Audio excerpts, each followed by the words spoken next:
Gemstone and jewelry traders in Surat are worried these days because the Trump tariff and duties on jewelry are costing them more.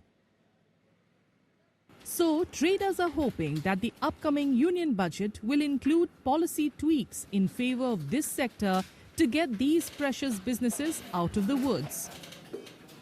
हम लोग छोटे छोटे manufacturing है और हम लोगों को सरकार से ये बजट में यही अपेक्षा है कि अभी हम लोग बहुत सारी मंदी के दौर से गुजर रहे हैं, तो इतने सारे प्रॉब्लम नेचुरल डायमंड में है, तो जितना हो सके सरकार की तरफ से हम लोगों को हेल्प मिले, टैक्सेस में राहत मिले।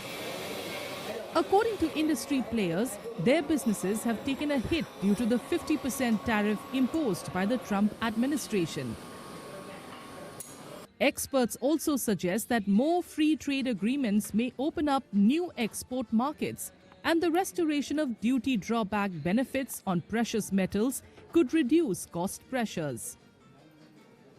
2026 का जो बजट आने वाले हैं उसमें जेम्स एंड ज्वेलरी के सेक्टर में जो ज्वेलरी की बात करें तो जो ड्यूटी ड्रॉबैक है सरकार के पास, जो गोल्ड और प्लेटिनियम ज्वेलरी पे ड्यूटी ड्रॉबैक का अवेलेबल नहीं है, तो हम लोग ज्वेलरी इंडस्ट्रीज ने ये डिमांड किया है कि जेम्स एंड ज्वेलरी में जो प्लेटिनियम पे जो ड्यूटी जो लग रही है वो हमें ड्यूटी ड्रॉबैक के थ्रू वापस मिले।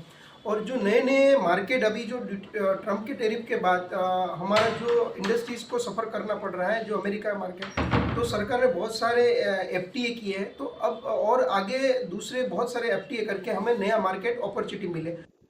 The industry hopes India will become more attractive to foreign companies if taxes on such firms dealing in rough diamonds are eased.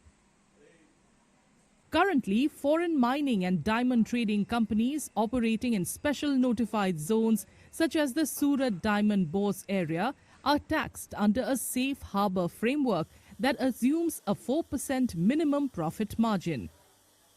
This means such companies are required to pay tax on an assumed profit of at least 4%, regardless of their actual business performance. Industry players argue that profit margins in rough diamond trading are much thinner, making the existing tax structure commercially unviable for foreign firms and affecting the sector's overall competitiveness. They are seeking a Belgium-style system known as the carrot tax, under which diamond traders are taxed using a standardized formula linked to turnover, not actual fluctuating profits. ये budget के अंदर James and jewellery sector की बहुत सी सारी demand है, क्योंकि America ने जिस तरह से ये सेक्टर पर 50% टैरिफ लगाया है, इसके कारण ये इंडस्ट्री पर नेगेटिव इम्पैक्ट बहुत क्रिएट हुई है। हमारी डिमांड है कि भारत के अंदर खास कर इनके सूरत शहर के अंदर, सूरत डायमंड हाउस के अंदर स्पेशल इकोनॉमिक जोन जो बना हुआ रेडी है, ये जोन के अंदर विदेशी माइनिंग कंपनी यहाँ रफ ट्रेडिंग करने के लिए आ सके, कारण कि भारत सरकार के माध्यम से आज 4% जो टैक्स लगाया है ट्रेडिंग पे, वो टैक्स हटाना चाहिए।